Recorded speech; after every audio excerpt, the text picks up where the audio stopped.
Welcome to my YouTube channel. তোমাদের সকলকে আমার আরো একটি নতুন ভিডিওতে জানাই হার্দিক শুভেচ্ছা অভিনন্দন। আজকে আমি কোনো পড়ার ভিডিও দিচ্ছি না, আজকে আমি একটা মোটিভেশনাল একটা ভিডিও, যেটার মাধ্যমে অনেক ছাত্রছাত্রী আজকের এই ভিডিওটা যদি প্রথম থেকে শেষ পর্যন্ত দেখে হয়তো তাদের জীবনধারা কিছুটা হলেও পরিবর্তন হতে পারে। তো চলো আজকে আমরা সেই বিষয়ে একটা বিস্তারিত একটা আলোচনা, সেটা তোমরা দেখে নাও। যেটা বোর্ডে লিখে রেখেছি তোমরা প্রত্যেকেই দেখতে পাচ্ছ যে এই বিষয়টা আমরা সময়ের সাথে সাথে শিখি। কেউ 2 বছরে শেখে, কেউ 5 বছরে শিখে, তারপরে কি যার যত বয়স হয় তার তত বুদ্ধিটা বেশি হয়। তো এই বিষয়গুলো আমাদের বুঝতে অনেকটা সময় লেগেছে। তো আমি কথা দিচ্ছি তোমরা যদি এই ভিডিওটা প্রথম থেকে শেষ পর্যন্ত দেখতে পারো তাহলে দেখবে তোমাদের জীবনধারা একেবারে পুরোটাই পাল্টে যাবে। তো কি কি বিষয় আমাদের জীবনের ভাগ্যের চাকাটাকে ঘোরাতে গেলে কি কি বিষয় আমাদের গুরুত্ব দিতে হবে সেই বিষয় নিয়ে আজকে কিন্তু আমি আলোচনা করব। তো দেখো, এই বিষয়টা শিখতে আমার সময় লেগেছে 5 বছর। আমরা যখন ছোট ছিলাম আমরাও কিন্তু তখন কিন্তু বুঝতে পারিনি। তো এই বিষয়টা আমাদেরকে বুঝতে অনেকটা সময় লেগেছে। তো এই আমার অভিজ্ঞতা, এই যে আমরা এত লেট করে বিষয়টাকে উপলব্ধি করেছি। তো তোমাদের জন্যই আজকে আমার এই আলোচনাটা, যাতে তোমরা এটা 5 বছর না, তোমরা যাতে 5 মিনিটেই তোমরা যাতে এই বিষয়টা যাতে শিখে নিতে পারো, সেই জন্য আজকের আমার এই আলোচনাটা। তো দেখো, প্রথমে যেটা বিষয় সেটা হচ্ছে আমরা জানি যে একটা মানুষ সফল হওয়ার পিছনে বেশ কিছু কারণ থাকে। তোমরা যখন কাউকে জিজ্ঞাসা করবে যে আপনার সফলতার গল্প বলেন, প্রত্যেকে কিন্তু কিছু কমন কথা বলে। সে কমন কথা কি? ইচ্ছা, পরিশ্রম আর জেদ। এই 3টে জিনিস মানুষকে সফলতার শীর্ষে পৌঁছে দেয়। এটা আমরা প্রত্যেকেই সেই ছেলেবেলা থেকেই শুনে আসছে। দেখো, মুখে বলা আর কাজে করা এই বিষয়টা কিন্তু এক না, এটাকে কিন্তু আমাদের প্রত্যেককে মাথায় রাখতে হবে। তো এখানে আমরা প্রথম যেটা মনে রাখবো সেটা হচ্ছে 1 নম্বর যেটা আমি করেছি, তুমি যত কম কথা বলবে ততই তোমার কথার মূল্য বাড়বে, আর বেশি কথা বললে মূল্য কিন্তু কমে। আমরা অনেকে ভাবি যে বেশি কথা বলা মানে ভালো, স্বাস্থ্যের পক্ষে ভালো।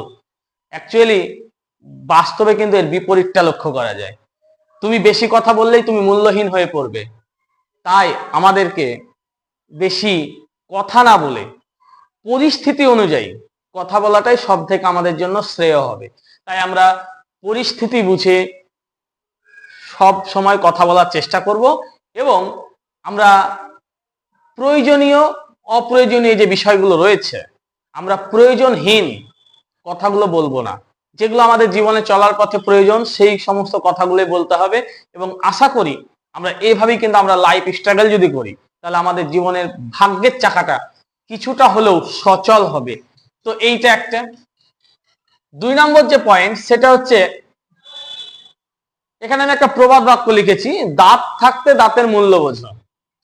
দেখবে, আমরা তো জানি যে নদীর স্রোত নদীর স্রোতকে যেমন ধরে রাখা যায় না, ঠিক সেই রকমই সময়কেও কিন্তু আটকে রাখা যায় না। কেউ সময়কে আটকে রাখতে পারবে? নিশ্চয়ই পারবে না।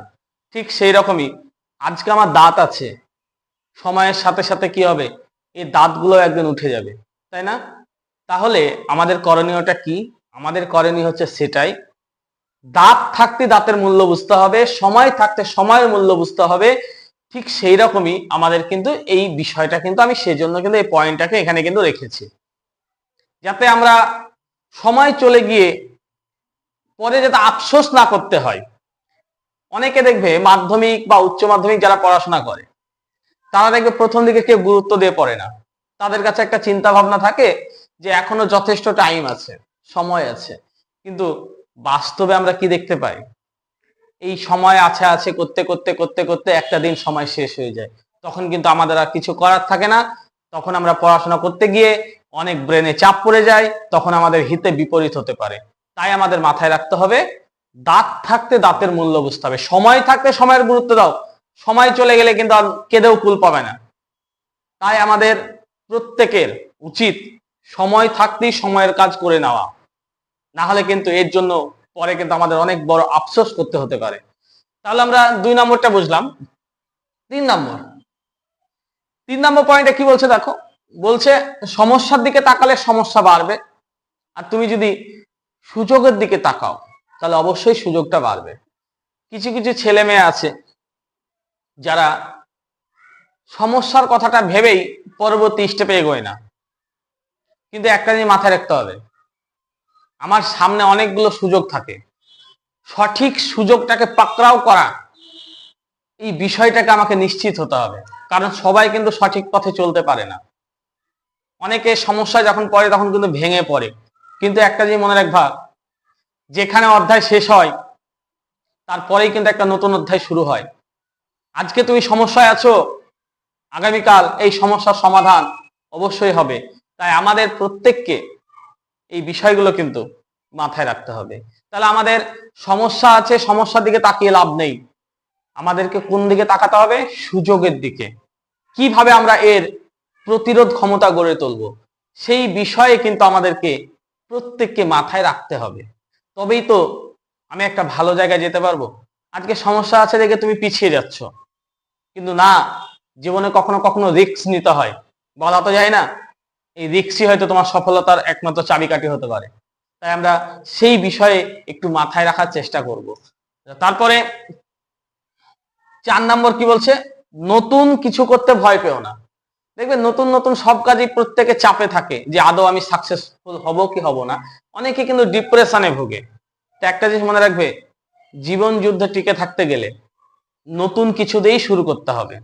নতুনকে ভয় পেলে চলবে না। একটা কথা আছে, আমরা করব জয় আর নয় ভয়। তাহলে আমাদের এই ভয়কে জয় করতে হবে। আর এই ভয়কে জয় করতে গেলেই আমাদের নতুন নতুন কাজে আমাদেরকে প্রতিনিয়ত যুক্ত হতে হবে। তবেই তো আমরা ভালো কিছু করতে পারবো। তাই আমাদের প্রত্যেকের উচিত নতুন কাজকে দেখে ভয় না পেয়ে সাহসিকতার সাথে সেই কাজের মোকাবিলা করা। তবেই দেখবে তোমার লাইফ স্ট্রাগল প্রতিনিয়ত চেঞ্জ হয়ে গেছে।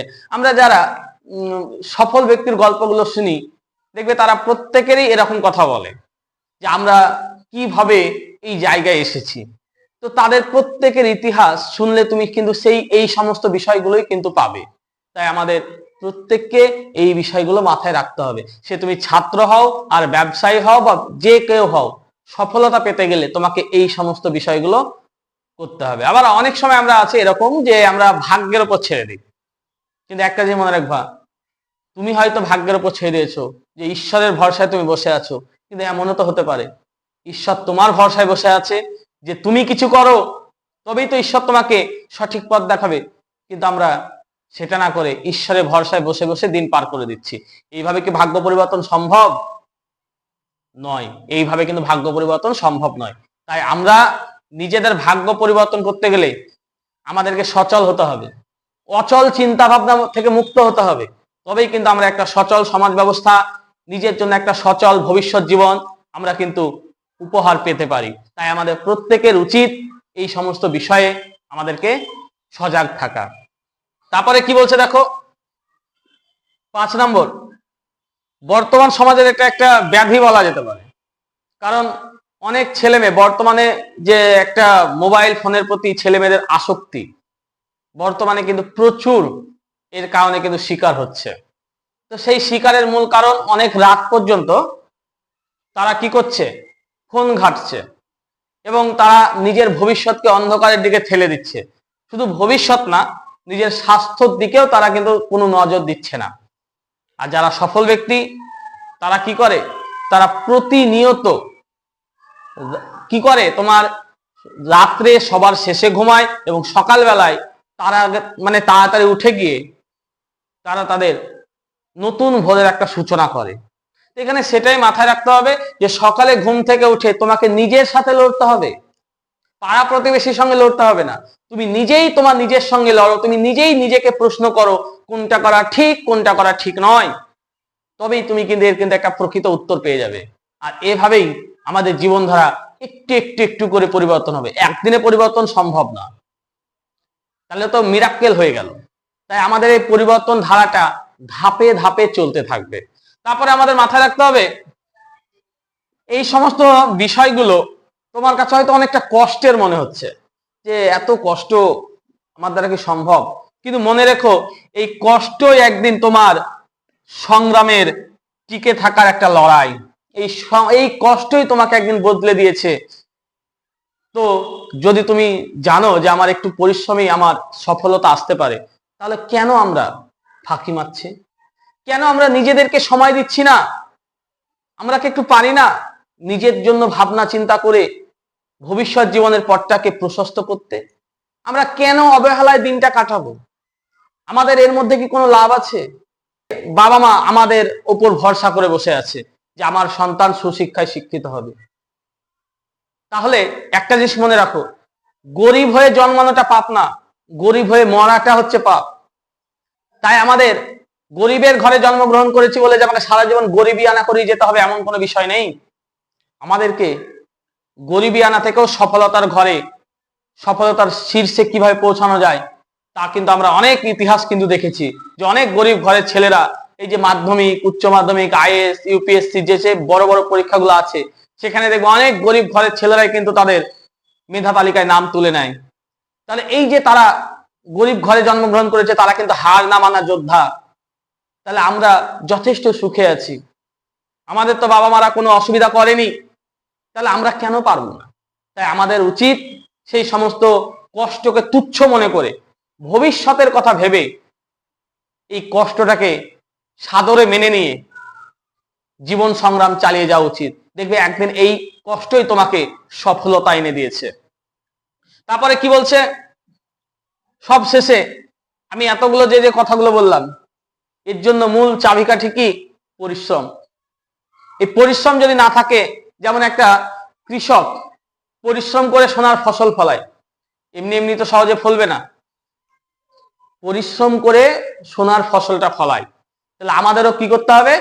পরিশ্রম করে এই সোনার ফসল ফলাতে হবে। আর এর জন্য যেটা অবশ্যই লাগবে সেটা হচ্ছে ইচ্ছা, পরিশ্রম আর জেদ। ইচ্ছা, পরিশ্রম আর জেদ, এই তিনটে বিষয়ই তোমাকে সফলতার শীর্ষে পৌঁছাতে সাহায্য করতে পারে। তাই আমরা প্রত্যেকে এই বিষয়গুলোকে মাথায় রাখার চেষ্টা করব। তো কেমন লাগলো বন্ধুরা আজকের আলোচনা? যদি ভিডিওটা ভালো লাগে তাহলে অবশ্যই একটা লাইক, কমেন্টস ও বন্ধুদের মধ্যে শেয়ার করে দেবে। আর তোমাদের পরবর্তী কেমন ভিডিও চাও সেটা অবশ্যই কমেন্ট করে জানাবে। আজকের মতো এটুকুই, দেখা হচ্ছে পরবর্তী কোনো ভিডিওতে। ততক্ষণের জন্য ধন্যবাদ।